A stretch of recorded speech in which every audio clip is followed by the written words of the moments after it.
ఈరోజు మన కథ నమ్మకం అనే గొప్ప బలం. కొన్ని సంవత్సరాల క్రితం పచ్చని కొండలు, పొలాలతో నిండిన ఒక ప్రశాంతమైన గ్రామం ఉండేది. ఆ గ్రామంలో రాము అనే చిన్న బాలుడు ఉండేవాడు.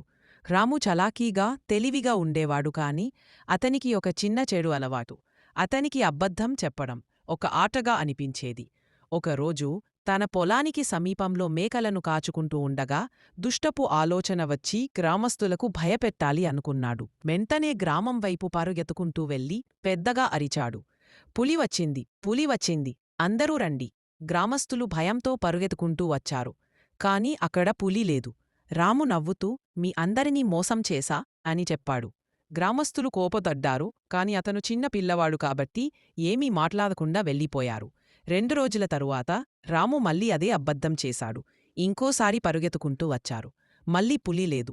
ఈసారి గ్రామస్తులు చాలా కోపబడి, మళ్ళీ ఇలా చేస్తే ఎవరూ నిన్ను నమ్మా అని హెచ్చరించారు. కొన్ని రోజులకు నిజంగానే ఒక పెద్ద పులి పొలానికి వచ్చింది. రాము భయంతో వణికిపోయాడు. వెంటనే గ్రామం వైపు పరిగెత్తి పెద్దగా అరుస్తూ, పులి వచ్చింది, దయచేసి రక్షించండి, నిజంగానే వచ్చింది అని కన్నీరు పెట్టి కోరాడు.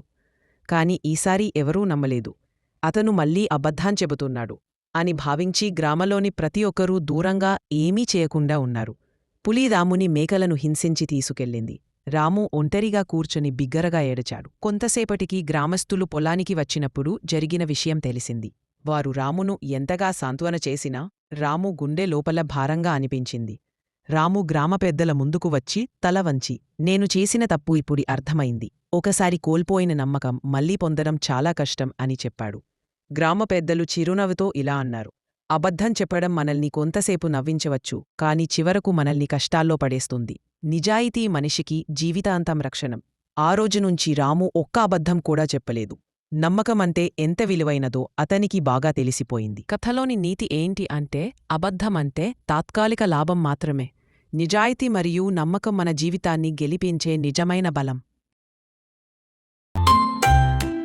పిల్లలు, మీకు ఇలాంటి వీడియోస్ కావాలి అంటే నా ఛానల్ సబ్స్క్రైబ్ చెయ్యండి, లైక్ చెయ్యండి, షేర్ చెయ్యండి ప్లీజ్.